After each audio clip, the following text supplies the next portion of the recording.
Assalamu alaikum, Azzoul Flaoun, bonsoir. Le régime algérien n'a pas changé. L'Algérie, si. Les manifestations contre le projet de loi hydrocarbures organisées ce dimanche 13 octobre dans plusieurs villes du pays, dont à Alger, devant le siège de la PN, peuvent être qualifiées sans aucune hésitation d'historiques. Elles font écho à ce 22 février 2019 grandiose et pacifique où des Algériens excédés par le mépris du pouvoir ont investi l'espace public et veulent peser sur l'avenir du pays. La comparaison entre la manière dont le régime a fait passer en 2005 sans réelle résistance la loi Khlil qui rétablissait le régime de concession et remettait en cause la sacro-sainte règle du partage de production à 51,49%. Et ce qui se passe aujourd'hui est édifiante. L'appel lancé lors de la marche du vendredi dernier pour une manifestation contre le projet de loi sur les hydrocarbures a eu un écho favorable auprès des Algériens. Dès ce matin, des milliers d'Algériens ont envahi le boulevard Zeroud Youssef, pas loin du siège de la PN, le bled Baouha, Wallah man voti. Ils ont vendu le pays, on ne votera pas. Sur les pancartes, on pouvait lire notamment « Non au bradage des richesses du pays, l'Algérie n'est pas à vendre » et le peuple est déterminé à faire tomber le pouvoir des gangs et à construire un état de droit. Les Algériens ont exprimé leur rejet catégorique de ce projet de loi concocté par Cheikh Ibn Khalil et ressorti du fond du tiroir où l'avait laissé l'ancien président, suite à la vive polémique qu'il avait suscitée, y compris au sein du gouvernement à l'époque. Aujourd'hui, de gigantesques manifestations ont eu lieu dans la capitale et partout dans le pays pour bloquer cette loi qui compromet la souveraineté du pays et qui risque de mettre le feu aux poudres, alors que le pouvoir illégitime peine à faire taire la colère des millions d'Algériens qui réclament son départ immédiat et sans condition. La loi de finances 2020 et la loi sur les hydrocarbures ne sont pas du ressort d'un gouvernement chargé d'expédier les affaires courantes, d'un chef d'État intérimaire et encore moins d'un vice-ministre de la Défense. Protestent les Algériens qui accusent les tenants du pouvoir actuel de haute trahison. Un sentiment partagé par tous les manifestants à travers les 48 wilayas du pays qui ont scandé d'une seule voix « Vous avez vendu le pays, espèce de traître ». Allusion aux concessions faites aux firmes étrangères à travers l'octroi d'importants gisements d'hydrocarbures pour leurs exploitations selon les conditions défavorables à l'Algérie et à la suppression de la règle 51-49. De nombreux observateurs avertis sont intrigués par cette précipitation du gouvernement à vouloir faire passer cette loi controversée qui suscite moult interrogations. Deux projets de loi d'une importance extrême seront en effet présentés devant un Parlement non reconnu par le peuple à 2 mois d'une élection présidentielle, elle-même rejetée par les millions de citoyens qui manifestent contre le régime depuis 8 mois. Le régime va-t-il faire machine arrière et annuler le vote de la loi au risque de fâcher les bénéficiaires étrangers dont il escomptait le soutien en contrepartie du bradage des richesses nationales? À quoi joue le régime en essayant de faire un passage à force? Pourquoi ces orientations antinationales du pouvoir de fait? Les Algériens l'ont compris, la vie politique n'est plus le fait des appareils. Elle est une affaire de citoyens. Les Algériens se mêlent de ce qui les regarde. Une chose est sûre, le peuple n'est pas dupe. Il vous dit, l'Algérie n'est pas à vendre.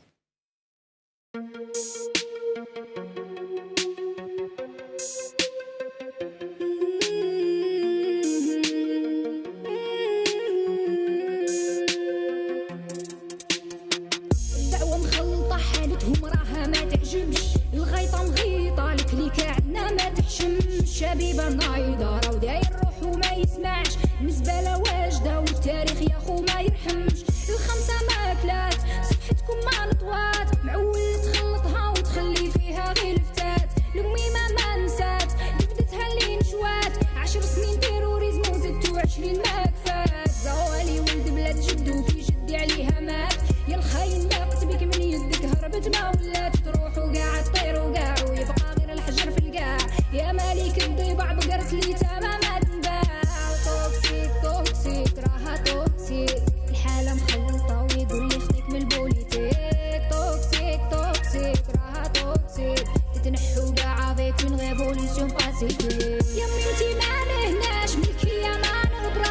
نبراش وقع ما خسرناش في برمة العياش شبيبة ما تعياش على بلادي ما تفراش يما انتي ما نهناش بالكيا ما نبراش واش وقع ما خسرناش في برمة العياش شبيبة ما تعياش ولاش سماحولاش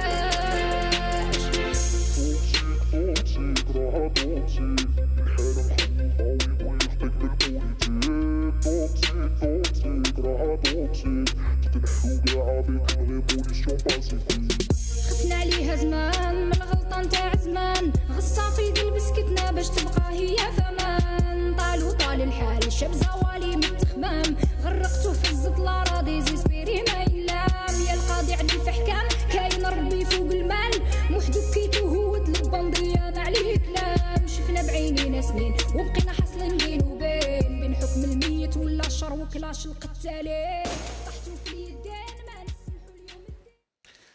Le peuple vous dit, l'Algérie n'est pas à vendre. Le titre de notre émission ce soir, j'ai le plaisir d'avoir avec moi, et un grand plaisir aussi, M. Mohsen Belabbas, président du RCD.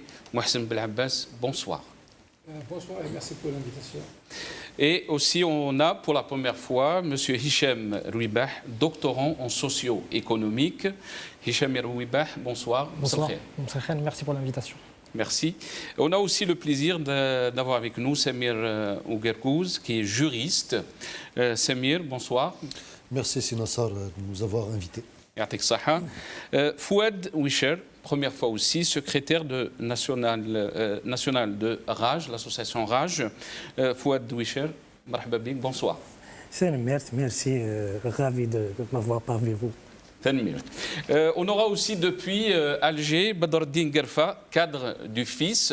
Badreddine Gerfa, bonsoir, m'sal khir. Badreddine Gerfa, m'sal khir. Je pense qu'on ne l'a pas encore dit à l'ORET. Mohsen Belabbas, je vais commencer par vous. Vous avez fait donc un communiqué par rapport donc à cette loi d'hydrocarbures. On a vu des images extraordinaires.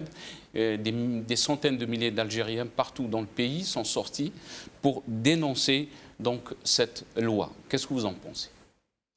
Non, d'abord pour nous, il ne s'agit pas seulement de dénoncer ce projet ou bien cette proposition de loi dont on ne connaît pas à ce jour le contenu, mais de dénoncer toutes les pratiques en cours depuis, je dirais, le mois d'avril, depuis que le vice-ministre s'est donné tous les pouvoirs. Il cumule actuellement les pouvoirs exécutifs, le pouvoir législatif, le pouvoir judiciaire, en plus du pouvoir de répression. Il s'est donné des prérogatives qui ne sont pas les siennes. Nous avons affaire à un gouvernement illégitime du point de vue de la légitimité populaire, mais aussi du point de vue de la loi, notamment de la Constitution.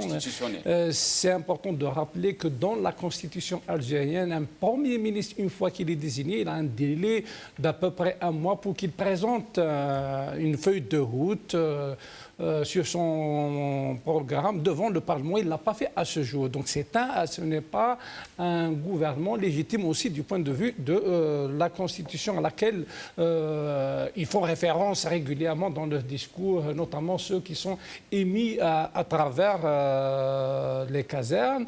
Ce n'est pas légitime aussi d'élaborer des lois ou des projets de loi dans des conjonctures qui précèdent des élections, puisqu'ils disent vouloir aller vers une élection présidentielle dans tous les pays qui se respectent. Dans un délai à peu près de 6 mois, voire d'une année. On n'a pas le droit de toucher à des lois aussi importantes que celles qui gèrent les hydrocarbures ou bien la sécurité à la veille d'une élection, notamment présidentielle. Je vais juste citer, je m'excuse de vous avoir coupé, je vais citer ce qui est venu dans le communiqué donc, de votre parti, le RCD.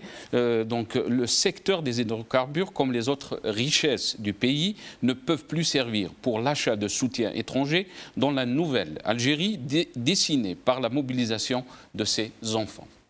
Oui, c'est important, mais c'est bien de continuer par rapport à d'autres projets de loi, d'autres lois qui ont été adoptées tout récemment, le code électoral et la loi portant création d'une instance indépendante de gestion des élections, elle-même anticonstitutionnelle, plus un autre projet de loi qui risque de passer inaperçu, qui est, je pense, d'après en tout cas certains comptes rendus de presse, a été adopté aujourd'hui au Conseil des ministres, c'est un projet de loi qui touche au statut du personnel militaire et dans lequel aussi on interdit à un certain nombre de militaires, à tous les militaires en retraite en réalité, de se présenter à une élection. C'est une atteinte grave à la Constitution algérienne et à toutes les constitutions du monde, parce que partout dans le monde, dans les constitutions du monde, il y a l'égalité est garantie pour les citoyens à tout, dans l'accès à la responsabilité politique et à toutes les responsabilités en général. Donc il y a un viol flagrant en ce moment de toutes les lois.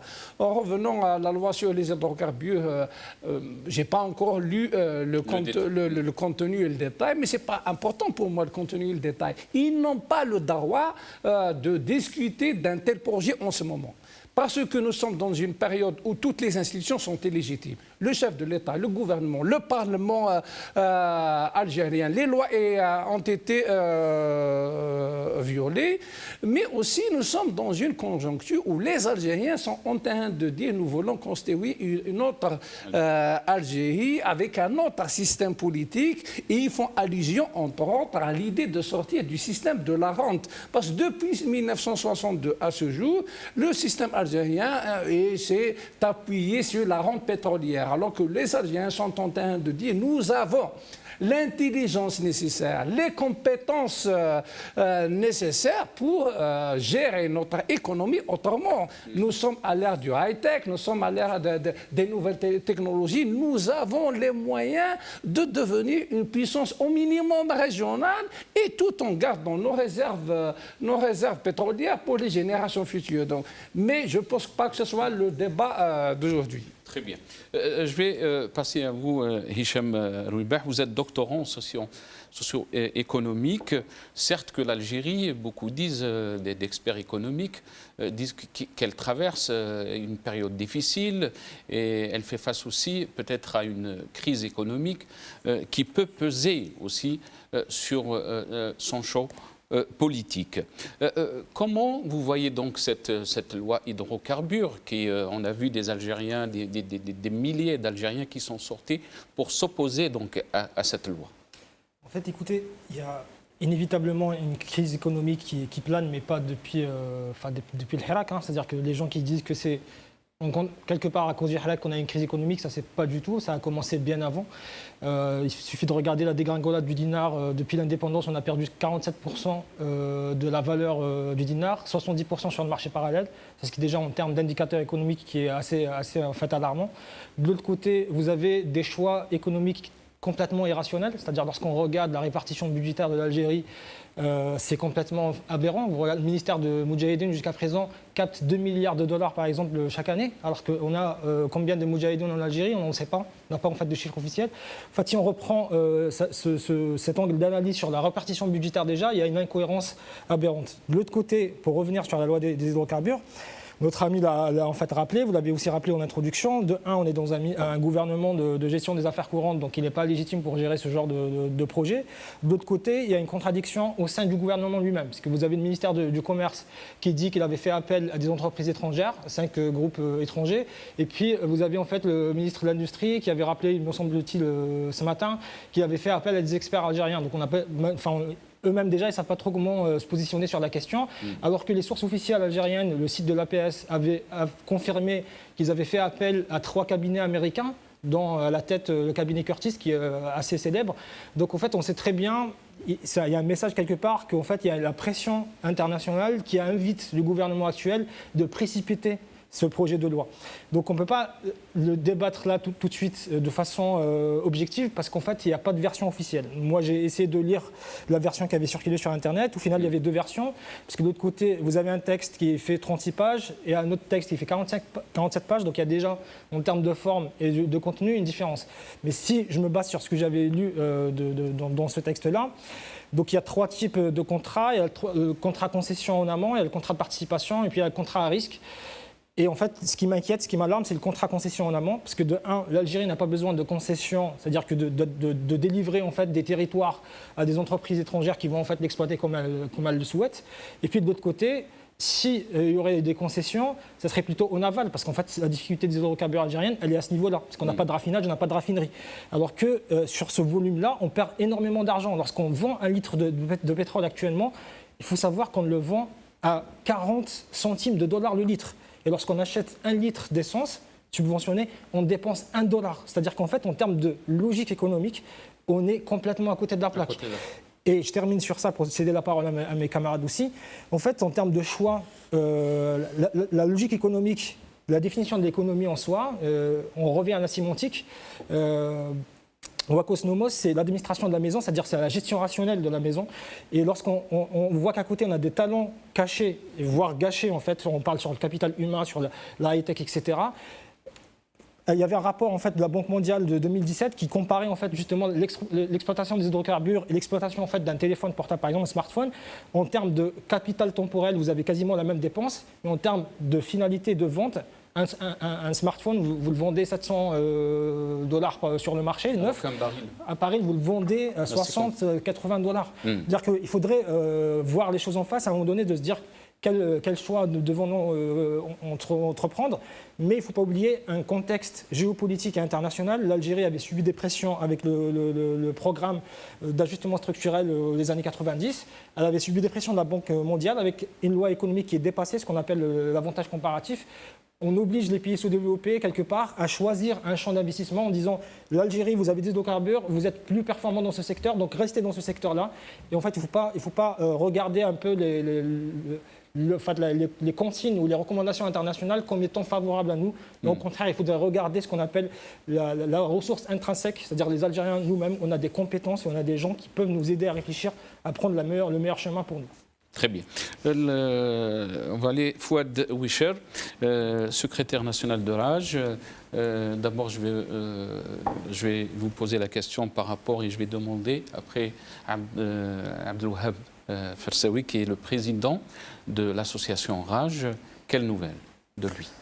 Bon, tout d'abord, je tiens à saluer, à remercier la chaîne Magharibia pour le travail énorme travail et sa couverture de tout le Hirak depuis le 22 février jusqu'à aujourd'hui. Vraiment, ils ont fait un travail qui a vraiment... Ils ont contribué à la mobilisation et surtout à l'information exacte de ce qui se passe dans les rues et dans les mouvements par rapport à par la chaîne de Magharibia. C'est quelque chose de formidable en espérant que nos médias aussi, d'autres médias vont se libérer et vont choisir la bonne voie, la voie juste. Et le métier noble du journalisme. Et je tiens aussi à saluer les téléspectateurs qui nous suivent, qui suivent la chaîne Magharibia. Alors, concernant l'arrestation de nos camarades, comme vous le savez, pour le moment, on a 10 militants de l'association RAJ qui se sont arrêtés, commençant par Wafi Tigrin et Kherdin Medjani, qui se sont arrêtés dans le 30e vendredi, dans une place en dehors de la manifestation. Puis Boutetta Karim et l'autre Boutetta Karim et Hassan Qadi. Juste après le rassemblement qui s'est tenu au niveau de la place de Sidi Mohamed, comme ils ont participé pour la libération des détenus de Hirak. Ils étaient arrêtés dans deux cafétérias différentes, dans deux coins différents, par des agents civils. Et ce dernier vendredi, ils ont arrêté le 4 octobre. Ils ont arrêté 5 de nos militants. Dont le président de Raj. Non, juste avant. Juste Avant. Avant, ils ont arrêté 5 d'autres. C'est Hamimi Bouider, Nassim Ould Ali. Si je cite le nom, c'est pour leur rendre hommage. Nassim Ould Ali, Hamimi Bouider, Jalal, Mqrani Jalal, l'autre Hakim Haddad et Massi Issous. Les 5 autres militants. Et le dernier, ça fait même pas 2 jours, le jeudi dernier, avant le 34e vendredi, c'est encore l'arrestation du président de l'association Raj, Fersaoui Abdelwahab, par des agents civils. Ils l'ont interpellé, ils l'ont kidnappé directement on ne sait même pas où. On ne sait même pas où. Puis il a passé au tribunal de Sidi Mohamed. Directement un mandat de dépôt sans avoir même pas le droit de défense. Sans avoir même pas le droit de défense. Et actuellement, d'après les informations qu'on a reçues de la part de nos camarades, des militants, des avocats des droits de l'homme, et Zakaria Al-Harch aussi, qui est militant de la Ligue des droits de l'homme, le chef d'inculpation, c'était le Massas Belwahda Al-Wataniya et incitation au troupes. Alors c'est ça les chefs d'inculpation et les chefs d'inculpation des autres militants. Alors dans cette situation, on sent que Raj il est ciblé. Et je ne sais pas pourquoi Raj. Moi je pense que Raj, parce que son nom déjà dérange. Raj, c'est Rassemblement Action Jeunesse. Le mot jeunesse dérange ce pouvoir et ça ne date pas d'aujourd'hui. On voit que la moyenne d'âge de ces dirigeants, c'est entre 60 et 70 ans. Jusqu'à maintenant, il n'y a aucune volonté de donner une chance à cette jeunesse et de rajeunir la politique et de rajeunir l'État. Et ça, déjà, on dérange par Moi, je l'avais dit dans mon intro, et on a vu aujourd'hui la mobilisation des Algériens contre donc, cette loi hydrocarbures, mais aussi le 34e vendredi qui était extraordinaire en nombre d'Algériens sortis dans les rues, scandaient donc la rupture avec le régime. Le régime algérien n'a pas changé. Est-ce qu'on peut dire que l'Algérie, si, elle a changé, avec cette mobilisation de sa jeunesse, de son peuple? Oui. L'Algérie a changé, oui, le régime n'a pas changé, le système c'est toujours le même système avec les vieilles pratiques, c'est toujours avec les mêmes méthodes, mais le peuple a changé, le combat a changé, on a déjà des expériences des années 60, l'expérience de 80, l'expérience des événements d'octobre 88, de 2001 au niveau de la Kabylie, mais cette fois-ci 2019, moi je qualifie cette révolution, c'est une révolution pacifique, bien sûr, c'est une révolution magnifique et c'est une révolution qui est de génie. On voit le génie de cette population. Il y a les femmes qui marchent, il y a les jeunes, il n'y a aucun conflit de génération, il y a le sourire, il y a la confiance. On s'organise tout seul, sans avoir aucun représentant, aucun leader. Tout le monde est leader, tout le monde c'est des Bouhired, tout le monde c'est des Bourga, tout le monde. Sincèrement, la dernière marche de vendredi, 34e vendredi, j'étais un peu lors de l'arrestation de Fersaoui Abdelwahab. Sincèrement, j'étais paniqué, j'avais peur, j'ai commencé à être un peu pessimiste. Mais pessimiste par rapport à quoi? Est-ce que vous avez peur que peut-être la violence qu'on a vue, les arrestations, surtout après donc cette marche de mardi des étudiants, allait peser sur les Algériens pour sortir en force? C'est ce que vous avez fait peur? Exactement. Mais ça a été le contraire. Et ça a été le contraire. La marche de 34e vendredi, c'était vraiment une mobilisation forte. C'est ça qui nous a donné, qui m'a rendu très optimiste. Et je crois vraiment à ce changement. Et je suis convaincu qu'on aura un changement, cette fois-ci un changement vers l'idéal. Très bien. Samir Ougarkouz, je reviens à vous. Beaucoup d'experts qui suivent donc la situation en Algérie disent qu'on a affaire peut-être à un régime finissant, qui n'a pas beaucoup de cartes à jouer. Est-ce que donc cette loi d'hydrocarbures est l'une des cartes à jouer pour donc restituer sa façade et perdurer dans le temps? Vous savez, M. Djoudi, il faut toujours prendre à la pincette ce qui vous est annoncé par des médias. C'est des feux contre feux et des manières de détourner l'attention des personnes. Moi, me semble-t-il, le projet de loi sur les hydrocarbures, on veut nous faire croire au peuple algérien qu'il y a un projet de loi sur les hydrocarbures, que celui-ci sera bénéfique pour les deniers publics de l'État algérien, mais il n'en est rien. Lorsque vous voyez un projet de loi comme celui-ci, on a des cadres valeureux qui travaillent dans les ministères. Ce sont ceux-là qui font le travail, qui font le job.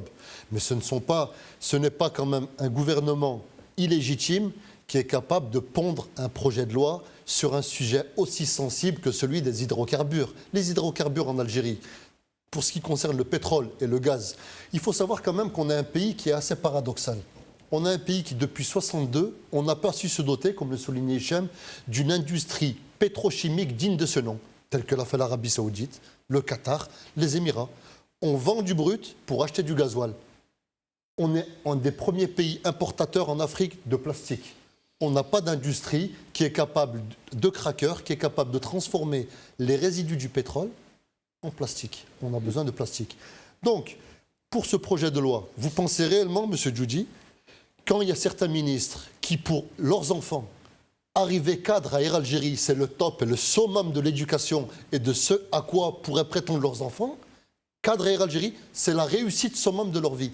Vous pensez qu'ils sont capables de pondre un projet aussi sensible que celui-ci sur les hydrocarbures?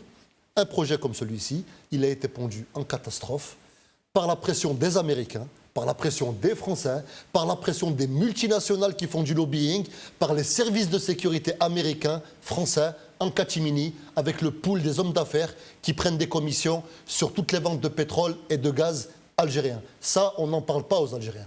Qui prend des commissions sur les ventes de pétrole? Qui prend des commissions sur les ventes de gaz algériens? Qui s'enrichit sur le dos des Algériens? Ça, on n'en parle pas. Les contrats d'armement en Algérie, sur les quelques milliards de dollars qui sont dépensés. Qui sont les intermédiaires d'affaires? Qui se sucrent au passage? Ce sont autant de contrats avec les contrats sur les grandes infrastructures qui sont conclus dans l'opacité la plus totale. Ça, c'était concernant le projet sur les hydrocarbures. On parlait également de personnes qui sont mises en prison. Il y a M. Tabou qui est actuellement en prison. On en avait parlé dernièrement. Son agrément, on ne lui a pas donné pour son parti politique. On parle de personnes qui ont été embastillées, qui ont été prises en otage, et on s'en offusque. Mais c'est tout à fait normal. Dans un pays militaire, il n'y a pas de droit. C'est un État dictatorial. Donc on ne peut pas revendiquer certains droits lorsqu'il n'y a plus de droits. Ben Salah devait organiser les élections dans un délai de 3 mois. Ça n'a pas été fait. Il y a actuellement en place un gouvernement illégitime de personnes incompétentes qui se sont accaparés le pouvoir et qui gèrent les affaires tant bien que mal. Donc comment vous voulez que dans un pays autocratique, despotique et dictatorial, il y ait un état de droit pour que les gens puissent manifester d'une manière discrétionnaire? Il n'y a pas eu de chahut jusqu'à présent. Sur les plus de 30 manifestations hebdomadaires qu'il y a eu, il n'y a jamais de chahut. Les gens n'ont pas le droit de manifester. Les gens n'ont pas le droit d'exprimer leurs idées politiques. Les gens n'ont pas le droit de brandir un étendard berbère ou un étendard autre, alors que ça fait partie de l'ensemble de la communauté et de l'ensemble des peuples berbères. Il y a un certain nombre de droits élémentaires qui ne sont pas respectés. Et lorsque les droits les plus élémentaires ne sont pas respectés, on va où? On va à une révolution. Car les personnes, elles sont humiliées. Ce ne sont plus des personnes, ils n'ont plus de dignité, ce sont des numéros. Et quand vous devenez un numéro, qu'est-ce qui se passe? Vous vous révoltez. Et c'est ce qui est actuellement en train de se passer en Algérie. Et heureusement que ça se passe de manière pacifique, avec un peuple qui est conscient de ce qu'il fait. Et on espère que ça se terminera et qu'il y aura une issue favorable, comme le soulignait mon camarade, dans des conditions adéquates. Très bien. Bedardine Gerfa, Massa al-Khir, bonsoir. Salam alaikum, tout le monde. Alaykoum salam wa rahmatullah. Badr Din Gerfal, on vit une vraie révolution. Les invités qu'on a le disent. On a vu une mobilisation extraordinaire aujourd'hui des Algériens contre cette loi des hydrocarbures, mais pas seulement contre cette loi, mais contre tout le régime. Pourquoi donc on veut forcer la main aux Algériens, on veut aussi imposer une feuille de route qui est totalement en contradiction des revendications des Algériens. D'abord, تحية لك وتحية لكل الأصدقاء, vos invités. D'abord, je voudrais faire un clin d'œil à nos amis tunisiens qui sont en train de réussir leur révolution. Alhamdoulilah, après maintenant 8 ans, ils ont fait une transition, ils ont eu leur constitution, ils ont eu leur commission, l'Ujnat al-Intikhabat, l'Ujnat al-Insaf al-Adala, la journaliste Ben Sedrine, et maintenant, voilà, avec des hauts et des bas, je pense qu'ils sont en train de réussir leur transition politique. Bravo, tahiyya al-Sha'b al-Tounsi, et j'espère que les Algériens suivront l'Illah al-Hamd. Premièrement. Deuxièmement, je tiens aussi à dire يعني الندد بهذا الضغط على المناضلين حتى اليوم ils ont quand même enlevé certains jeunes. Aujourd'hui à Naba مثلا ils ont pris 2 jeunes, l'un s'appelle Aymen et l'autre Ramzi. Heureusement qu'il y a la mobilisation citoyenne, walillahi alhamd, ils ont réussi à faire Khaled Jouad, le jeune Aymen. Maintenant, je dirais, avant de parler de la loi des hydrocarbures, le monsieur que je salue, Taraj, oui, Raj, elle est ciblée. Dans le temps, ils s'appelaient les enragés. C'est vrai, les enragés, la liberté, les enragés, l'état de droit. Je crois que ce régime, comme tout le temps, il fait fausse route. Cette révolution le désarme, cette révolution pacifique le désarme complètement. Il a essayé, mais je trouve alhamdoulilah, comme l'a souligné votre invité, il s'organise, jeunes, vieux, femmes, hommes, c'est extraordinaire, c'est fabuleux, c'est fantastique. Mais je crois que cette fois-ci, ils sont, ce qu'on voit, ils sont en train de cibler des militants, Benin, Taraj, t'as le SCD, t'as Rachid, t'as le fils. Je tiens à souligner qu'Ana Wahed Fitiaret, dans un petit bourg du côté de Tiarat, c'est Mabrouk Saadi, c'est un militant, il a toujours été démardaïf عندكم على قناة المغاربية. Et ben, alors, حطوه في الجنايات pour un sujet sur Facebook, un sujet académique. Je pense que finalement, il cherche l'époux, il cherche le gmel, tout militant, comme ils l'ont fait pour Karim Tabou, pour Fonsaoui, pour tout le monde, mais il était un nain, parce que la révolution, elle est là. La révolution, elle est là. Chab, il a compris, notre jeunesse a compris, alhamdoulilah. Maintenant, qu'on y a ton million, mais c'est vrai, de temps en temps, on a un petit peu la frousse, il faut être honnête, qui chauffe avec le dart à المناضلين, ولكن خلاص.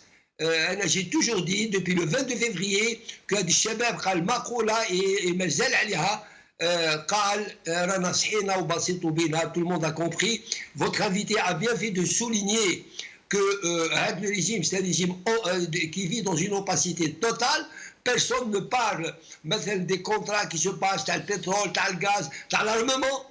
Personne n'en parle. Comment que ça se passe, les commissions, etc. Donc c'est un régime dictatorial. On ne peut pas parler de droit dans ce régime dictatorial.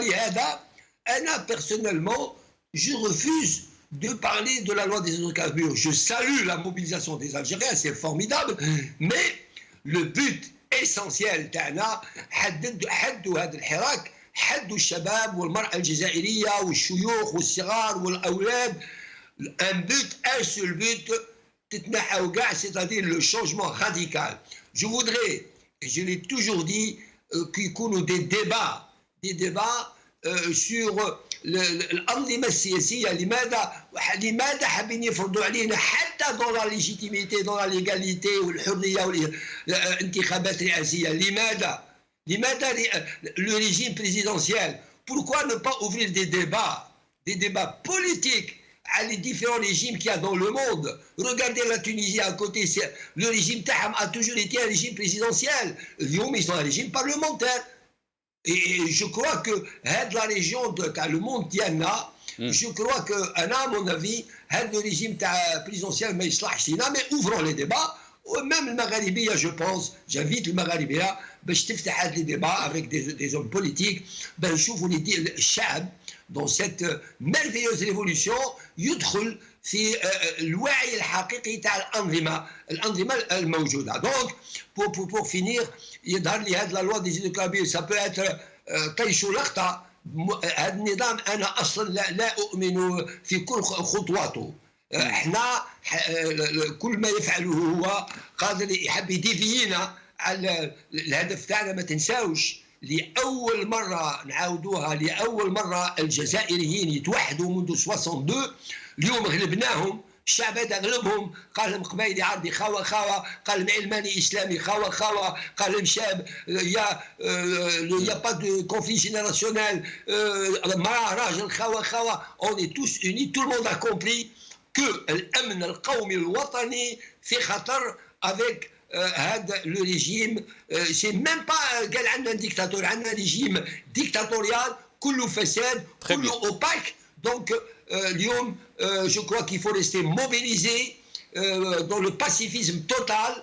خلي يديروا ما يفعلوا. الحمد لله هذا الشعب اليوم ما عندوش قياده، سي فري عنده مرجعيات، يعرف حتى في الحراك. يعني يفوت اونيت في الحراك كونت يا دي سلوغون ما يعجبوش الشعب سا مارش با. الشعب جو كوا في درجه تاع وعي كبيره.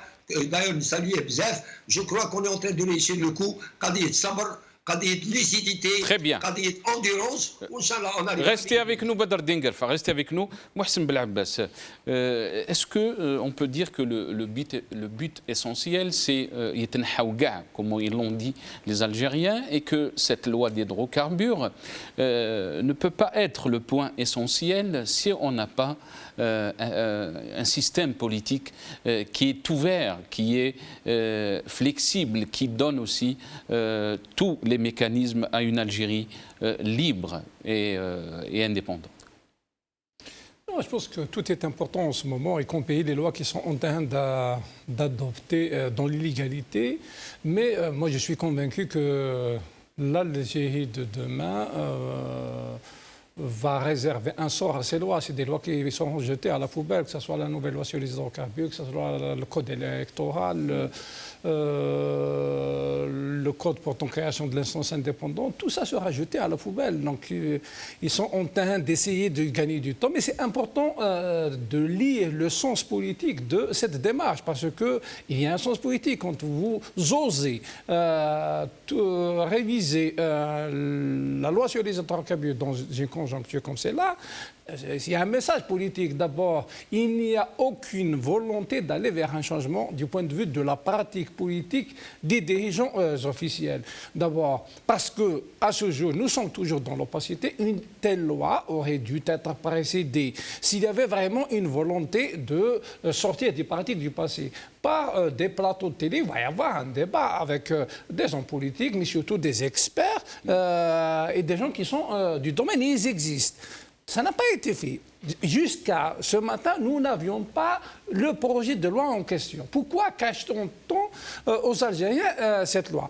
Deuxièmement, nous sommes à la veille officiellement d'une présidentielle.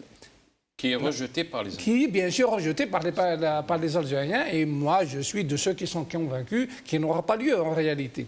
Mais le fait qu'ils osent aborder ce genre de projet à la veille d'une élection présidentielle nous renseigne sur le poids d'un chef de l'État quand il est choisi par les militaires. En réalité, il va décider de rien, comme ça a été le cas par le passé. Un chef de l'État qui va venir après le 12 décembre et pour lequel on a choisi une loi sur les hydrocarbures 3 mois avant, un code électoral 3 mois avant, une loi sur le personnel militaire 3 mois avant, je ne sais pas qu'est-ce qu'il lui reste. Mais aussi c'est important de voir qu'en 2019, pour élaborer un projet de loi, on fait appel à des étrangers. on fait appel à des bureaux étrangers, mais c'est quand même grave. Il y a des spécialistes algériens, il y a une élite algérienne, l'université algérienne, malgré tout, a formé. Il y a des Algériens qui se sont formés dans des universités à l'étranger. Donc ces gens-là, ils sont à même de produire ce genre de projet. Mais plus que cela, moi je dirais que, y compris s'agissant de l'exploitation de nos hydrocarbures, nous sommes en 2019, ça fait quand même plus de 54 ans maintenant que nous avons eu notre indépendance. Et ce n'est pas normal qu'on continue à faire appel à des entreprises, des multinationales pour gérer que ce soit du point de vue de l'exploration, de l'exploitation et même par la suite de l'exportation. Ce n'est pas normal qu'on se retrouve dans ce genre de situation en 2019. Mais la vraie question, pourquoi agissons-nous de cette manière? Le message il est très clair, il y a de la corruption. Et c'est important de rappeler maintenant justement qu'on parle beaucoup en Algérie de lutte contre la corruption depuis le mois d'avril. On se pose la question pourquoi à ce jour aucun responsable d'une entreprise, bien société étrangère, française, américaine, émiratie, saoudienne n'a été inquiété par la justice algérienne. Qu'elle soit responsable, que ce soit société. On sait très bien que la majorité des grosses affaires en Algérie sont souvent gagnées par des sociétés étrangères et par la suite sous-traitées à des Algériens. Je sais que parmi, en tout cas, une bonne partie de ceux qui sont en prison et qui méritent d'être en prison, à la limite, même si moi je préfère qu'ils aient affaire à des procès équitables, mais ce n'était que des sous-traitants. Il y a des sociétés étrangères, certains parlent de Total, d'autres parlent de Bouygues, il y en a qui parlent de Compass Race. Toutes ces sociétés ont eu des projets du temps de la SABA durant ces 20 années. Pourquoi? Personne ne les a inquiétés à ce jour. Et ces sociétés vont continuer à gagner des marchés en Algérie, que ce soit dans les hydrocarbures, que ce soit d'autres domaines. On parle déjà de la relance du projet, je pense, du rail, du métro d'Alger, et ça va être des projets qui sont réservés à des sociétés étrangères. En fait, c'est de tout ça qu'il faudra sortir. Parce que nous avons affaire, et c'est important d'en parler, parce que depuis le mois de juin qu'on arrête les révolutionnaires algériens, moi je les appelle des révolutionnaires, parce qu'effectivement, c'est des révolutionnaires qui soient jeunes, qui soient d'un certain âge, qui soient membres du RAJ ou bien du RCD, ou bien sans aucune appartenance politique. On les accuse d'atteinte au moral de l'armée, la souveraineté nationale. C'est malheureux, alors que la réalité, tout le monde le sait. Ceux qui sont au pouvoir actuellement portent atteinte au moral du peuple algérien et de la nation algérienne, ont porté atteinte à la souveraineté du peuple algérien et de la nation algérienne. Avec cette loi, justement, sur les hydrocarbures, ils portent atteinte à la sécurité nationale. En réalité, c'est eux qui doivent rendre compte devant la justice, une justice effectivement indépendante de ces accusations, parce que c'est des accusations que j'entends chaque jour dans la rue, surtout les vendredis depuis le 22 février.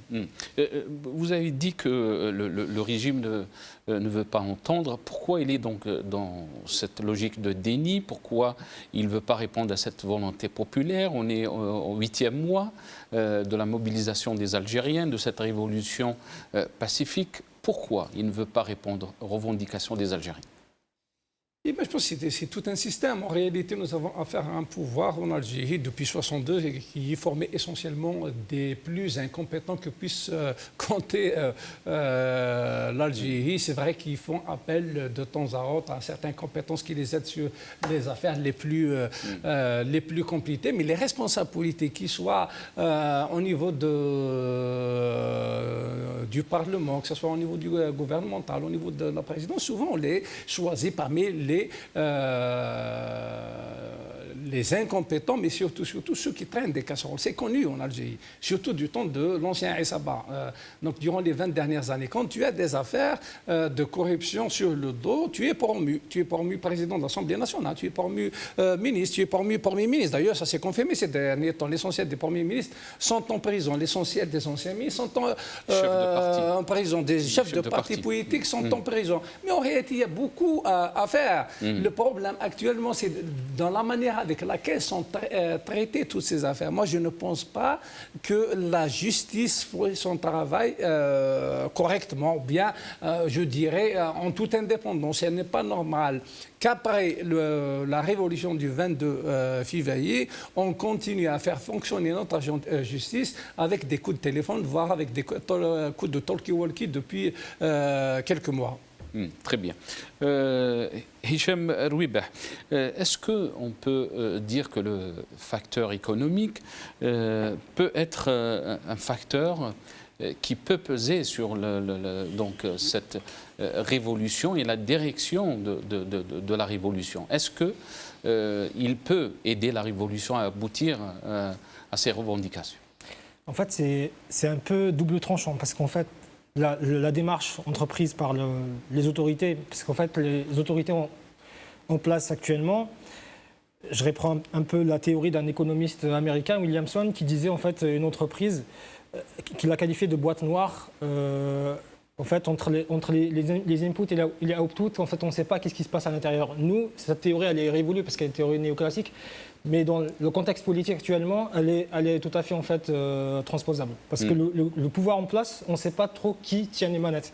Et donc, du coup, pour répondre à la question économique, les sciences économiques en soi, ça a débuté avec l'économie politique, donc ça a un lien direct avec la politique. Bien évidemment, il y aura un impact. Après, est-ce que ça va être un impact positif ou négatif? Ça, il n'y aura que le futur qui va nous le dire, mais on pourra mettre en place des hypothèses. Actuellement, la démarche entreprise par les autorités en place, c'est en fait de mettre en prison en fait, les chefs d'entreprise, etc. Si vous mettez les chefs d'entreprise en prison, vous risquez par la suite de créer en fait, des entraves sur ces entreprises-là et de créer en fait, des dysfonctionnements. Même si une grande entreprise a une hiérarchie, a forcément des suppléants, etc. Mais ça risque d'avoir un impact. Ça, c'est le premier volet. Le deuxième volet, si on revient à titre d'exemple sur la loi des hydrocarbures, si en plein Hirak, le pouvoir illégitime qui tient les manettes entreprend des lois, en fait, met en place des lois qui sont contre-productives, et contrairement en fait, à notre ami qui a fait un constat en fait, réel, mais ce qui m'inquiète, et je parle sous le contrôle de notre ami Samir qui est juriste, moi ce qui m'inquiète, si on passe, on valide cette loi, il y a ce qu'on appelle les droits acquis qui seront peut-être irrévocables. Et donc, du coup, ça veut dire n'importe quel président qui peut venir après, élu, même s'il y a un changement de régime, doit respecter ces... Ils sont tenus aux dettes. Ils sont tenus aux contrats J'aimerais passés. bien que vous interagissez entre vous. Non, c'est... Non, comme le souligne notre cher ami, il y a des contrats. Si les contrats sont amenés à être passés ou à être exécutés en partie ou à venir, ou des contrats à exécution successive, l'État algérien sera tenu de l'exécuter. Il y a des clauses dans les contrats qui sont rédigées, notamment des clauses d'arbitrage qui sont rédigées pour ce qui concerne l'État algérien par des cabinets américains, et on nous fait croire que ce sont les parlementaires qui les votent. C'est totalement faux. Et ce sont des arbitrages qui arrangent l'État algérien, parce que l'État algérien, je ne vous parle pas des cadres qui travaillent dans les administrations, qui sont au top niveau, qui font leur travail de manière valeureuse. Eh bien, ces contrats-là, ils sont toujours rédigés de manière... Parce qu'il y a les États externes qui interviennent, et par la puissance de leur lobbying et par leur force de frappe, les Américains, les Français, qui imposent leurs conditions. Et les Algériens acceptent sans broncher, en contrepartie de rétrocession de certains avantages. Notamment Moi, je pense qu'en théorie, c'est vrai. Mais dans la réalité, ça veut dire que personne ne peut faire face à la souveraineté d'un peuple, surtout que ces lois sont adoptées par des pouvoirs illégitimes. Ça veut dire que les sociétés, les multinationales, les pays auxquels appartiennent ces sociétés, qu'ils soient américains, qu'ils soient français, qu'ils soient émiratis, ils se tiennent pour dire... Ces lois ont été votées par d'abord sans l'émanation d'un gouvernement illégitime, d'un pouvoir illégitime. Ils seront votés éventuellement par un parlement illégitime. Donc ce message doit être délivré dès maintenant. Ça veut dire que pour le pouvoir qui sera issu d'une véritable élection à l'avenir, qui sera choisi par le peuple algérien, il aura justement cette possibilité de mettre ces lois à la poubelle. Nous ne sommes pas dans une situations normales. Ils sont en train de suivre ce qui se passe dans notre pays. Moi, je ne pense pas qu'ils auraient pu imposer des choses à la Tunisie dans la période entre la chute de Ben Ali et l'arrivée au pouvoir du premier président élu. Donc les puissances étrangères, bien sûr, ils vont essayer de manœuvrer. Mais ils sont avertis à partir du moment où le peuple algérien, chaque vendredi, sort dans la rue de manière publique. Il dit que ce pouvoir était légitime. Il dit que nous ne reconnaissons pas ceux qui seront issus de la farce électorale qui sera issue de l'élection du 12 décembre. Il dit que cette loi qui vient d'être adoptée par le Conseil des ministres et rejetée par le peuple algérien, qui se tient pour 10 et puis c'est tout. Très bien. Vous voulez continuer, Hicham? Moi, je mets juste un bémol parce que c'est vrai qu'il y a une part de vérité dans ce qu'il vient d'exposer notre ami. Monsieur Belabès. Oui, monsieur Belabès. C'est qu'en fait, la question de la pression populaire peut faire reculer certaines choses. Mais n'oublions pas que les rapports de force aussi sur la scène politique, elles sont d'ordre capitaliste. C'est-à-dire que on sait très bien que même les pays qui sont ultra développés, je prends l'exemple de la France récemment avec le ministre d'écologie Nicolas Hulot qui avait dit clairement à la télé en démissionnant que je n'ai pas pu mettre en place mon programme sous pression des multinationales internationales. Donc, enfin, on sait très bien qu'il y a quelque part, une fois que le contrat est signé, pour faire machine arrière, c'est très très difficile. Il y a possibilité de faire machine arrière en une exécution contractuelle. On a fait un contrat, Monsieur Djoudji, ensemble. Vous n'avez pas observé le contrat. On veut 40 millions de dollars, 50 millions de dollars payés. C'est l'État algérien qui paiera. C'est le contribuable algérien qui sera en mesure de payer, qui devra payer. Ça peut être ça aussi. Et qui sera endetté et enchaîné d'une manière subséquente. Moi, je vous donne un exemple concret. En fait, je fais des enquêtes de terrain dans le cadre de ma thèse sur des entreprises chinoises qui sont implantées en Algérie. Donc là, je ne vais pas vous raconter en fait ce qui se passe en dessous de la table en signant les contrats, etc. Parce qu'en fait, il y a des manigances pour contourner la loi les contrats de marché définis par la loi, en signant ce qu'on appelle des contrats gré à gré, en fractionnant des gros contrats pour ne pas passer par des appels d'offres, etc. Ce qui peut être appliqué sur d'autres secteurs d'activité. En fait, c'est pour juste vous donner un état des lieux. En fait, un haut responsable chinois du Parti communiste qui travaillait en fait auprès de la CRCC m'avait dit un jour, il n'y a pas si longtemps de ça, qu'en fait, il m'avait dit, moi, j'ai signé des conventions avec les autorités algériennes, donc je vais discuter avec les autorités algériennes et pas avec le peuple algérien. C'est-à-dire que le peuple algérien, peu importe s'il sort ou pas, d'accord, il est libre, mais moi, je me tiens à un contrat. C'est-à-dire que j'ai signé des conventions, le prochain gouvernement, je vais lui présenter la même convention. Et juste pour terminer sur votre question sur les risques économiques, en fait, les risques économiques, ils sont encore une fois d'ordre de choix rationnel. C'est-à-dire que là, tout de suite, je rappelle juste quelques données internationales, il reste 1700 milliards de barils de pétrole disponibles en termes de réserves. Parce qu'en fait, si on rentre dans les détails, il y a 3 types de réserves, P1, P2, P3. En termes de réserves, P1, c'est ce qui est en fait exploitable tout de suite. Donc il reste 1700 milliards de barils. L'Algérie détient juste 12 milliards de barils, qui sont statistiquement, en fait, avec des approximations bien évidemment, d'ici 2040, il n'y en aura plus. C'est-à-dire si le gouvernement ou les gens qui gouvernent maintenant, s'ils se disent que d'ici 2040, il n'y aura plus de pétrole et qu'on va tabler sur ça, ça veut dire qu'ils n'ont rien compris. Ou soit ils sont contre ce pays-là, ils le font de façon volontaire, c'est-à-dire ils sont en train de déconstruire en fait notre avenir. Et sachant, notre ami l'avait rappelé tout à l'heure, si on a envie de passer à une transition économique digne de ce nom, c'est-à-dire sur le plan écologique, industriel, etc., on aura besoin de ce pétrole. Ce que les gens ne soulignent pas, pour faire une transition, il vous faut en moyenne 25 ans, disent des experts. Et ça, c'est toutes les études, vous regardez les pays scandinaves, la Corée du Sud, etc. Et pendant ces 25 ans-là, il vous faut du pétrole. Ça veut dire que nous, si on passe à une transition économique, et à ce moment-là qu'on va aller racheter du pétrole depuis l'étranger pour pouvoir mettre en place nos transitions économiques, ça veut dire que là, on s'est tiré une balle dans la jambe en pleine course, quoi. Donc il faudrait que les gens comprennent ça et que nos intellectuels débattent, parce qu'on a très peu qui ouvrent ces dossiers-là de façon technique. Il y a des gens qui sont engagés, militent, mais ils ne peuvent pas jouer sur tous les tableaux. Il faut que nos intellectuels puissent se réunir sur des sujets précis et spécifiques.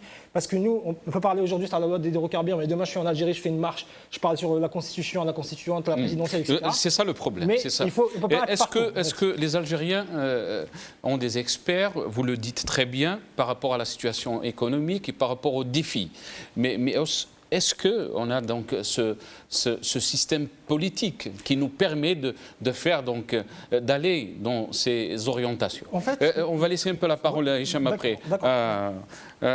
Fouad. Merci, vraiment. Déjà, c'est une chance. J'ai appris beaucoup de choses à travers mes camarades, question d'économie, parce qu'ils sont des experts, et qu'on est un juriste, un économiste. Moi, je pense que ce pouvoir, ces dirigeants, il y a une certaine stratégie. Il y a une certaine stratégie. Cette stratégie, il pose un problème, il nous met devant une situation dangereuse, grave, puis ce sont eux et que eux qui sont la solution. Commençons par le cinquième mandat. Le cinquième mandat, je pense, un régime comme celui-là, avec tous les moyens qu'il possède, il ne peut pas avoir un candidat jeune. Et tout le monde disait, Fouad, ce temps-là, tout le monde disait que si Abdelaziz Bouteflika n'est pas réélé au cinquième mandat, l'Algérie disparaîtra. L'Algérie est alors qu'on a vu ce qui s'est passé. Est-ce qu'on est dans le même contexte, la même logique de ce régime? Exactement, c'est comme ça qu'ils ont dit avant d'annuler les élections, bien sûr par la volonté du peuple, les élections de 4 juillet. S'il n'y a pas d'élection, ça sera le vide juridique, le vide constitutionnel, on va rentrer droit au mur, c'est la catastrophe. Et même aussi les élections du 18 avril qu'on a annulées aussi. Et même c'est le peuple qui a fait dégager, qui a poussé la démission du président de l'ancien président. Abdelaziz Bouteflika. D'accord. Mais je pense, moi, que c'est ça, c'est une stratégie. Il crée le problème, il nous met dans des situations dangereuses et graves, et puis il nous propose des solutions. Par exemple, moi je pense, c'est mon point de vue, je pense que ce projet de loi sur les hydrocarbures, c'est une stratégie pour eux, ils voulaient nous mettre dans une situation de panique, de peur, et puis ils vont être eux-mêmes, c'est comme ça, ce sont eux-mêmes qui sont la solution, et pour se légitimer. Quand vous dites de panique et de peur, par rapport à quoi? Bien sûr, nous en tant qu'avant tout, j'en doute de nationalisme et de l'amour de patrie de personnes.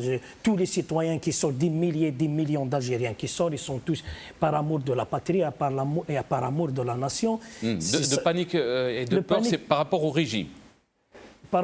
Non, moi je parle de la panique, nous on est paniqué par rapport à l'avenir dans notre pays. D'accord, très bien. Par rapport à l'avenir de notre pays et pas par rapport moi je pensais que vous parliez du régime. Très bien. Non.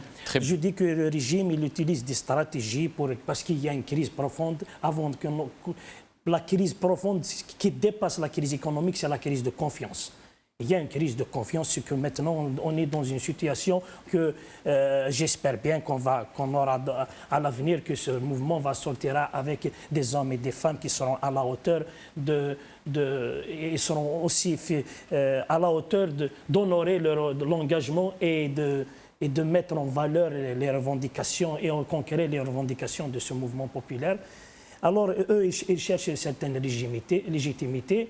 Et ce projet de loi, on trouve que même le pouvoir, déjà, on le connaît depuis longtemps, sa légitimité, il ne regarde plus au peuple, il cherche sa légitimité ailleurs. Et c'est ça le problème. Ce qui a engendré la crise économique et cette économie de rente, c'est que c'est un problème de légitimité, parce que je crois, moi, s'il y a un pouvoir légitime, démocratique, qui a tout un peuple derrière lui, il n'a pas à se mettre à la volonté des puissances internationales il n'a pas à se justifier, il n'a pas à avoir crainte, parce qu'on a du potentiel.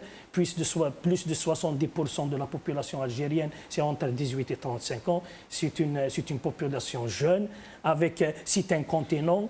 L'Algérie, c'est le plus grand pays de l'Afrique. Elle occupe un point stratégique, c'est la porte de l'Afrique, avec ses ressources, avec sa beauté, avec son désert, avec ses montagnes, avec tout ce qu'elle a comme ressources. Je pense que nous devons être indépendants et nous devons arracher cette indépendance, parce que nos martyrs, nos grands-pères, ils ont libéré la terre, et c'est à nous de nous libérer, de libérer le peuple. Très bien. Samir, de très belles choses a dit Fouad Ouichariani. Ils sont en train de chercher de la légitimité. Bien sûr, le peuple ne va pas leur donner cette légitimité, ils le savent très bien. Est-ce que donc, cette loi d'hydrocarbures démontre donc ce régime est en phase et à sa fin, si on peut dire. On ne peut pas savoir, on ne peut pas connaître le dessous des cartes de la manière dont a été négocié ce projet de loi sur les hydrocarbures. Néanmoins, moi je pense que lorsqu'il y a péril en la demeure et lorsqu'il y a une crise telle que traverse la crise en Algérie, la demeure est en feu, on vend les meubles, on brade ce qui a à brader. Ce sont des gens qui depuis 62 n'ont jamais aimé leur gouverner et n'ont jamais aimé leur patrie. Donc ce sont des gens qui, vaille que vaille, bradent ce qui a à brader. S'il y a de l'argent à prendre sur des commissions, sur des récommissions et sur des grands projets d'infrastructure, cet argent-là, ils le prendront. Et ils iront vivre à l'étranger, comme on en voit des exemples tous les jours. Ils installeront leur famille au Canada, aux États-Unis, en France, dans les grandes capitales européennes. Donc c'est ce qu'on voit actuellement. Et comme le disait à juste titre Fouad, on peut quand même souligner que ce n'est pas une crise comme on a pu en traverser. Vous avez des grands potentats, vous avez Rabrab, Haddad, l'ensemble de Kouninef qui ont été mis en prison. Mais les Algériens ne veulent pas. Les Algériens sont muets sur ça. Il y a quelque chose qui transcende, qui est supérieur à cela. Les gens sortent dans la rue pour des revendications qui sont supérieures. Comme vous l'avez souligné, M. Bel Abbas, sur ces gens-là. Est-ce qu'on peut se réjouir que ces personnes-là sont en prison? Je ne sais pas. Elles n'ont pas eu droit, à mon sens, à un procès équitable. Demain, vous pouvez aller à l'aéroport, ça peut arriver à vous, à moi, à d'autres personnes. Vous pouvez être embastillé, embarqué, kidnappé, pour avoir brandi une volonté d'édifier un État démocratique. Nous, on nous a toujours dit sur nos passeports, Algérie, démocratique, populaire. On voit qu'actuellement, Ben Salah est actuellement le garant, il assure la vacance du pouvoir, mais on ne le voit pas. On voit Gaïd Salah qui impose sa feuille de route. Donc depuis 62, l'Algérie n'a jamais été démocratique. Et on nous a imposé un 5e mandat avec Bouteflika. Normalement, à la tête de l'État, c'est le philosophe roi. C'est une personne qui est censée aimer ses administrés, ses concitoyens et apporter des solutions justes pour le devenir et pour la vie, l'épanouissement de son peuple. Vous pensez, M. Djoudi, qu'il n'y a que Bouteflika, c'est le plus compétent pour nous représenter et faire un 5e mandat? On n'a pas des grands experts dans MIT, des éminents politiciens comme M. Blabas et d'autres, ce n'est pas pour vous jeter des fleurs, qui réfléchissent la chose politique, qui ont vu de quelle manière se sont faites les révolutions dans les autres pays, en République tchèque, dans d'autres pays, qui ont réfléchi le politique, qui ont une vision. Non, on n'avait que Bouteflika à nous présenter et on nous l'a servi, et même pour un 5e mandat, dont M. Gaïd Salah a contribué également, puisqu'il était son bras droit. Donc, on nous sert des solutions, on nous a pris pour des cons, on nous prend actuellement pour des cons, mais le peuple algérien n'est plus dupe. Le peuple algérien, de par l'élan, la fougue qu'il a, et sa volonté d'instaurer un état de droit, il a transcendé tout ça. Donc, il veut avoir ses droits. Les Algériens, on les a trop humiliés. Ils ont perdu leur dignité, ils veulent leurs droits et instaurer un État démocratique pour qu'ils aient une possibilité de circuler librement, de voyager librement, de s'exprimer librement, d'amener leurs enfants dans les écoles, de réformer toutes les instances hospitalières, qu'il y ait un État qui soit digne, avec des hôpitaux qui soient dignes, pour pas que les Algériens soient encore à la risée du monde entier pour aller se soigner. On n'a pas d'hôpitaux dignes de ce nom. On n'a pas un système éducatif et universitaire performant digne de ce nom. On est obligé de partir à l'étranger pour pouvoir avoir un avenir. C'est ce à quoi sont réduits les Algériens actuellement. Et ça, il faut qu'il y ait une instauration d'un État démocratique, démos kratos. L'instauration du pouvoir et le commandement du pouvoir du peuple, pour le peuple et par le peuple. Très bien. Badreddine Guerfa, on parle aujourd'hui, vous avez dit le problème et l'essentiel, ce n'est pas cette loi d'hydrocarbures, c'est le changement de système. Beaucoup disent que la crise n'est pas économique, elle est politique avant tout. Est-ce que vous pensez donc qu'avec cette révolution, la mobilisation des Algériens, on arrivera à dépasser cette crise politique et on arrivera aussi à changer le système? Barakallahu fik, je crois que votre dernier intervenant a bien fait de recentrer les débats. Je crois que c'est ça. Il ne faut pas oublier une seconde que nous sommes en pleine révolution. Chab Djezaïri, il est en pleine révolution. Donc, ce qu'a fait ce régime depuis 62, il est connu par tout le monde, خلاص معروف يعرفوا الصغير والكبير والشايب والعجوزه والمراه الناس كل des femmes اللي في عمرها 90 سنه في الشارع تقول لك انا j'ai vu une vidéo où un jeune étudiant à Babzouar qui avait peut-être 23 ans dans son speech qui كان يتكلم مع les étudiants et les étudiantes كان يقول لهم رانا نخدموا من اجل اولادنا. Regarde cette vision, un jeune de 23 ans qui n'est même pas marié certainement يقول نخدموا من اجل اولادنا. Donc le mal qu'a fait ce pouvoir il est واضح. ما كانش un secteur اللي يمشي مليح bien que je dis et je les salue en passant, il y a certainement des milliers de cadres algériens qui sont dans les administrations, dans des sociétés, dans des ambassades, un peu partout, qui souffrent comme nous, mais quand l'occasion se présentera en état de droit, ils sauront يحطوا les capacités au service de ce peuple. Nous avons beaucoup de compétences aussi à l'étranger, nos compatriotes qui sont partout dans le monde, donc je crois qu'en restant dans cette dimension révolutionnaire, certainement on va souffrir, c'est tout à fait normal, mais on est heureux. On est heureux. Moi, une intervenante du Canada, une femme algérienne qui pleurait, qui était en larmes quand elle a vu la mobilisation des Algériens et des Algériennes qui dans le Parlement. Les Algériens sont en osmose. Il y a une symbiose qui est une chose extraordinaire. Ils ont transcendé Koulchi, ils ont dépassé tous les clivages. Les Jazaïriens sont unis, donc Makash Khouf. Je crois qu'en étudiant les slogans d'Al-Jazaïriens, ne voyez-vous pas que ça va, il y a un effet crescendo. Lyon, par exemple, j'ai سمعت شعارات الشعب يريد إعدام الخونة. Ça a été dit un peu partout dans les wilayas algériennes. Beaucoup de militants قالوا attention, les Algériens sont pacifiques, mais souvenez-vous, où sera le Mussolini, où sera le Gaddafi, où sera tous ces dictateurs dans le monde. Les Algériens ne vont pas... qui pensent que les Algériens vont rester comme ça, c'est vrai, ils vont rester comme ça. Mais la fin, jaya, Mais Badardine Gerfa, est-ce que vous pensez que les Algériens ont compris aussi que leur force, c'est ce pacifisme? Exactement, la force des Algériens, c'est l'unité d'abord.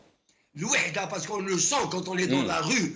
Chab, c'est incroyable, j'ai jamais vu ça de ma vie. Moi, j'ai toujours les larmes aux yeux quand je vois ça. هذا الشعب المتوحد ما بقاش هذا عجيب الشيء قاعد يصير. هذه واحده. والسلميه tout le monde ماشي داكور tout le monde الناس الكل تذكر في بعضها البعض. لازم نبقاو في السلميه السلميه.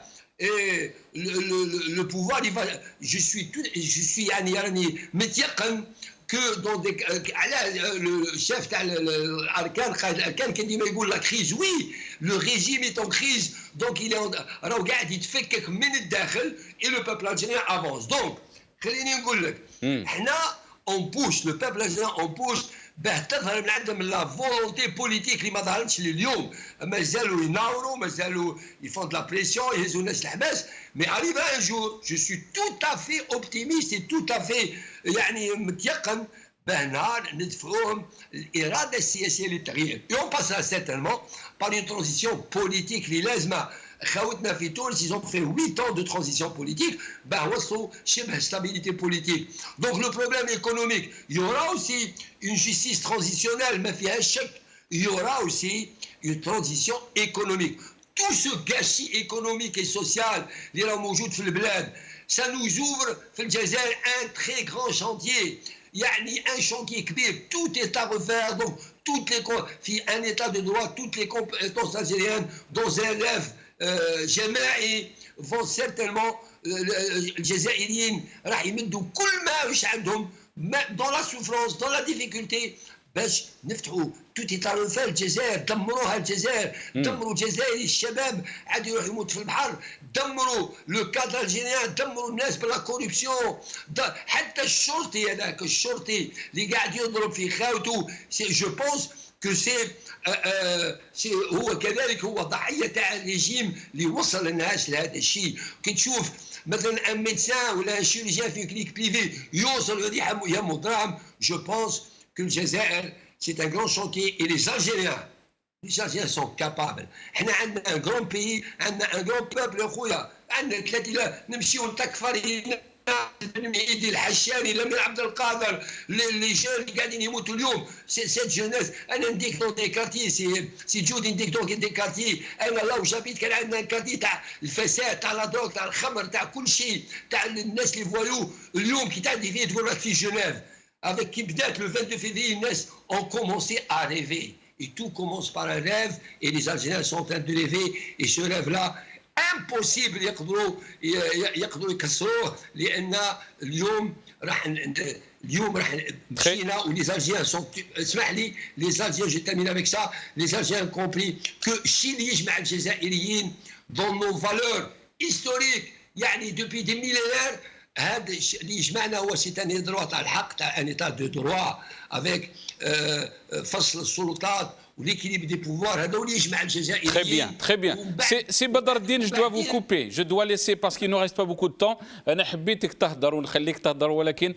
On doit respecter le temps de parole de chacun. Fouad Wichel, je vais revenir parce qu'il ne me reste pas beaucoup de temps. Je vais essayer de partager ce temps entre vous. Badardine Gerfa nous parle de rêve. Les Algériens sont en train de rêver.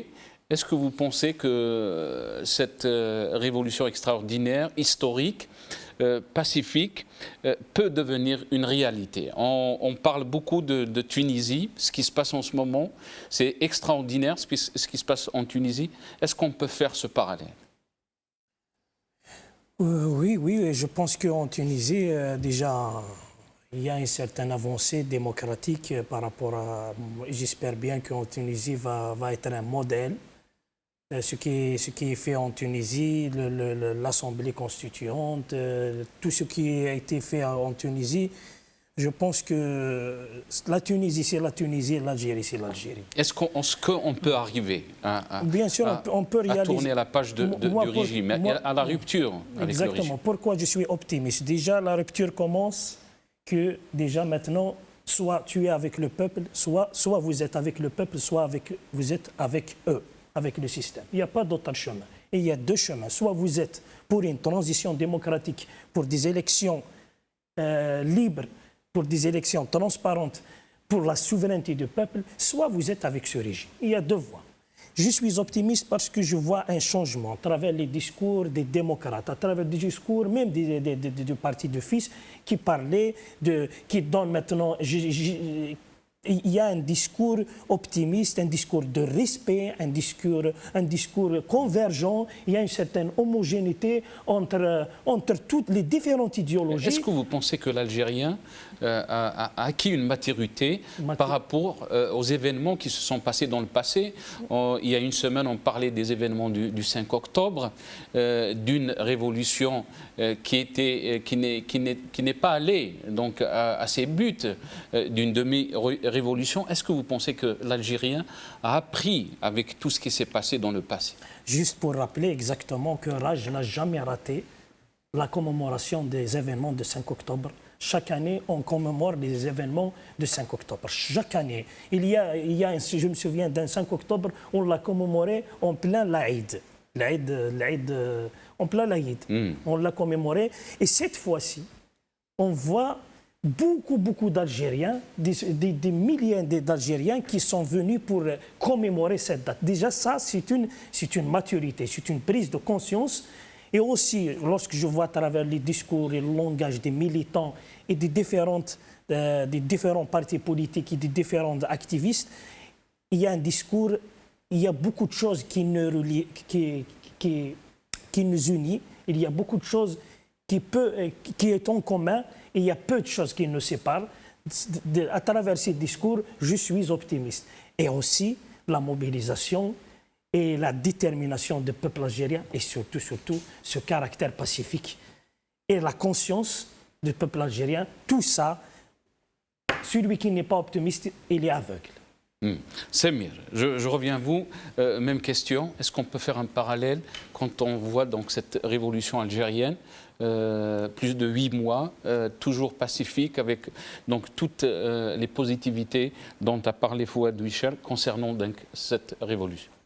Concernant le parallèle avec la révolution tunisienne, est-ce que vous pensez qu'on arrivera dans... Moi, je pense que tout bon exemple est bon à suivre ensuite. Ensuite, tout part d'un rêve. Quand vous savez qu'il n'y a pas de chape de plomb et que vous avez envie d'avancer, de faire des études, d'avoir des projets, avancer économiquement, vous y arrivez. Si vous vous donnez, vous réfrénez et vous vous mettez des limites qui peut-être, alors que vous êtes à 10% de vos capacités, tout part d'un rêve. Ensuite, le rêve, il faut le confronter également à des choses qui sont pratiques, pragmatiques. Là, je vois que, par exemple, il y a des vendredis, tous les vendredis. Ce sont les gens qui sont pour le changement. Que les gens qui sont pour le statu quo sortent dans la rue le samedi. Et on verra combien il y aura de personnes. C'est une proposition que je fais. Sortez le samedi, sortez le dimanche. Et on verra avec qui on peut marcher. Montrez votre couleur politique. Comme le signalait M. Badardine, donc M. Garfa, il y a un certain nombre, beaucoup de personnes qui sont dans les consulats, qui sont dans les ambassades, qui sont dans les administrations, qui sont dans l'armée, qui sont dans la police, qui en ont marre de la hogara, qui en ont marre de ce système, mais qui ne peuvent pas faire autrement. Et ces gens-là, ce sont également avec ces gens-là qu'il faut composer, avec les gens de la société civile. Ces gens-là qui sortent dans la rue, ce sont ces gens-là qui tiennent l'Algérie. Le petit commerçant, celui qui a une boulangerie. Vous allez en Algérie, des fois vous êtes étonné, vous rentrez, vous lui dites, mais comment celui-ci, il a quand même la force de tenir. Il tient. C'est ces gens-là qui vous donnent l'envie d'aller au-delà, l'envie de se battre, l'envie de construire un état de droit. Un état de droit, c'est pas vain. C'est quoi un état de droit? Ce sont lorsque les politiciens, ceux-là même qui sont en train de voter des lois ou des projets de loi, se soumettent eux-mêmes à la loi.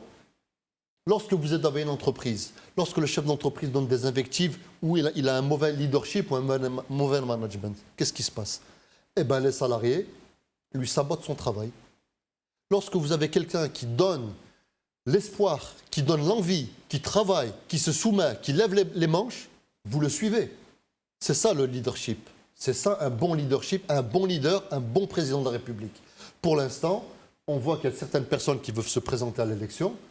C'est normal. Ils ont 70 ans. Ça sera peut-être la dernière élection de leur vie. Qu'ils y aillent.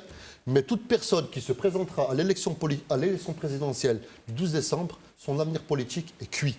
Et je tiens à le dire, il n'aura jamais l'approbation du peuple parce que le peuple, ce qu'il veut, ce n'est pas que l'armée soit à terre, ce n'est pas que la police soit à terre, ce sont que leurs aspirations légitimes de pouvoir se loger correctement, de manger correctement, d'instruire leurs enfants, de se soigner et de pouvoir circuler soient consacrées par les faits, non pas par un texte constitutionnel, parce que des constitutions, vous prenez un constitutionnaliste avec une équipe de 2 juristes, ils vous en pondent en 10 jours, vous avez une nouvelle constitution.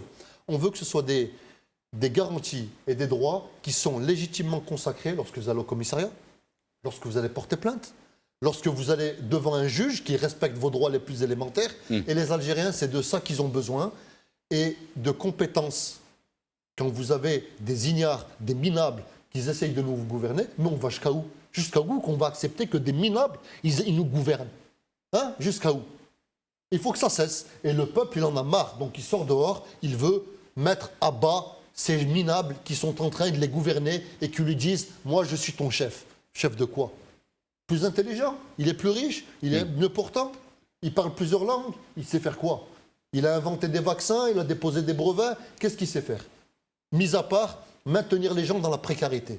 Les gens, les Algériens, n'en veulent plus. Et on est de tout cœur, et nous, ce qu'on peut faire à partir de l'étranger, on le fera en notre humble mesure, sans la volonté de vouloir se soustraire à ceux qui mènent le combat là-bas. Très bien.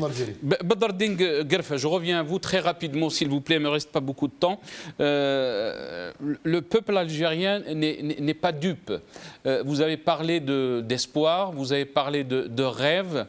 Est-ce que vous pensez qu'on est dans un bon rêve, mais loin de ce cauchemar? Il ne se transformera jamais en cauchemar. C'est un rêve.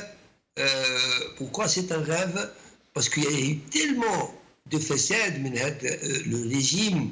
Ils ont داولنا كلش داولنا حنا وعندنا plus de 60 ans داولنا nos rêves من صغرنا داولنا nos carrières professionnelles داولنا احلامنا داولنا شبابنا كل شيء ما خلاولنا والو. Donc je pense que cette merveilleuse jeunesse, c'est véritablement une merveilleuse jeunesse parce que qui تعيش معاها في الشوارع هذه الشبيبه يعني en plus de la gentillesse, l'ouverture de l'esprit, la façon de communiquer, où elle est déterminée, la détermination de rêve, بعثته للناس الكبار وجات cette symbiose ان شاء الله هذا لو ريف من فوائد هذا لو ريف. انا هنا في un débat politique entre Algériens بالك عندنا des idéologies différentes mais on discute. Les Algériens ont redécouvert la façon de discuter ensemble. Très bien. La discussion ensemble,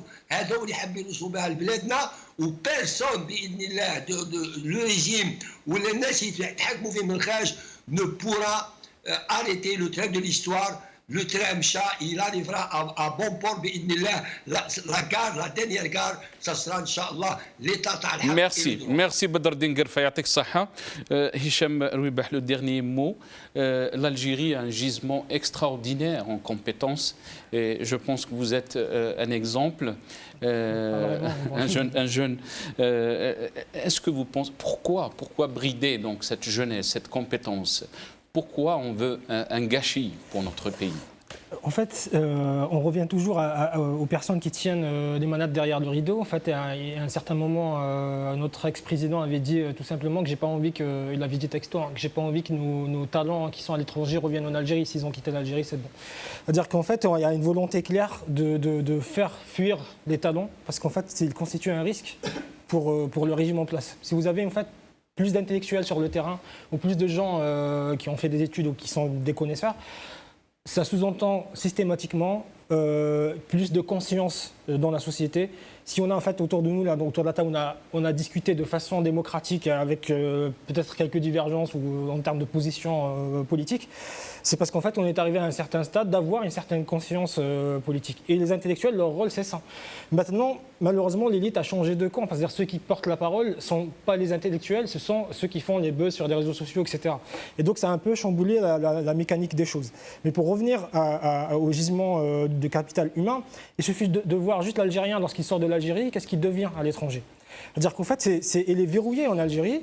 Et une fois qu'il sort de l'Algérie, il se transcende carrément pour obtenir des postes de haut niveau. Moi, j'ai beaucoup d'amis qui sont chercheurs et qui sont un peu partout. J'ai été en Chine, j'ai rencontré des Algériens qui travaillent en Chine, en Corée du Sud, en Amérique du Nord, partout. Et alors qu'en Algérie, ils n'avaient rien du tout. C'est-à-dire qu'ils n'avaient rien. Donc ça, c'est en fait un schéma classique de tous les régimes autoritaires. De l'autre côté, moi, j'ai juste envie de terminer sur ça. En fait, puisqu'on en a parlé, Fouad l'avait rappelé, Samuel aussi, on parlait en fait de cette possibilité de discuter entre nous et d'aller vers ce qui nous réunit, parce qu'en fait, au final, il y a peu de choses qui nous divisent. Nous, avec mes amis, on avait lancé une initiative de projet politique citoyen où toute personne peut en fait contribuer à ce projet, c'est-à-dire que on va le publier rapidement, parce que ça a commencé avec des ateliers constituants citoyens un peu partout, en Algérie et à l'étranger aussi. Donc l'idée, c'était de revoir les blocages constitutionnels et puis de penser à un projet politique d'avenir. Parce que vous savez très bien que maintenant, ce qui nous bloque, c'est l'appareil judiciaire qui est entre les mains en fait, du pouvoir. Si vous regardez l'article 91, 92 ou 163, 173 de la Constitution, vous allez comprendre clairement pourquoi en fait, ils mettent des gens en prison de façon délibérée, parce qu'ils ont les pleins pouvoirs et vous avez en fait un pouvoir en cascade qui émane de la présidence vers l'appareil judiciaire. Donc on pense à toutes ces questions-là, économiques, politiques, judiciaires, pour créer des verrous pour notre meilleur projet, pour notre avenir politique. Et puis, une fois qu'on va le publier, j'invite les gens à y participer. Et juste un dernier message pour nos compatriotes. Parce que je sais que parmi nous, on peut être fatigué aussi au bout de 8 mois. On a aussi nos vies personnelles, etc. Juste que lorsque vous regardez vos enfants, vous regardez en fait les enfants qu'on a laissés en fait en Algérie. Moi, je me rappelle toujours du visage de mes nièces, de mes neveux, de mes voisins, de mes petits cousins, etc. Rien que pour eux, je ne pourrais pas en fait arrêter. Et donc, chacun d'entre nous doit se poser cette question-là. Dans quelle Algérie on souhaiterait voir nos enfants grandir? Donc voilà, c'est le message de la fin à transmettre. Très bien. Mohsen Belhabbas, le dernier mot. Quand on voit Mohsen Belhabbas, un ex-cadre du FIS, un président du RCD, parti politique démocrate, d'autres partis aussi qui se discutent, qui convergent. Est-ce que vous pensez qu'on est en train de découvrir une Algérie nouvelle? Non seulement qu'on est en train de la découvrir, moi je pense que je l'ai toujours pensé. Nous sommes des Algériens. Qu'on soit islamiste, qu'on soit laïque, qu'on soit berbère, arabophone, qu'on soit établi aux USA, en France, qu'on habite dans le pays, nous sommes des Algériens. Tout le problème est dans le fait que justement le pouvoir algérien a tout fait pour exclure des Algériens, chacun selon. Dans la dernière constitution, celle qui a été mise en place en 2016, ils ont exclu des Algériens juste parce qu'ils sont à l'étranger, ils font partie de notre diaspora. La loi qui vient d'être adoptée par le gouvernement aujourd'hui sur le personnel militaire exclut des Algériens juste parce qu'ils sont des militaires en retraite. On a exclu des Algériens juste parce qu'ils ont hissé le drapeau à Mazir. Donc ils ont toujours travaillé dans l'exclusion. Moi, je dirais que s'agissant du rêve, nous ne sommes pas en train de rêver. Nous avons déjà rêvé. Nous sommes en train de réaliser notre rêve. Il y a quelques mois, je rencontrais des responsables politiques à Alger. Quand je leur disais que les Algériens vont sortir dans la rue, ils sont capables de le faire. Ils me disaient que, M. Blaabbas, vous rêvez.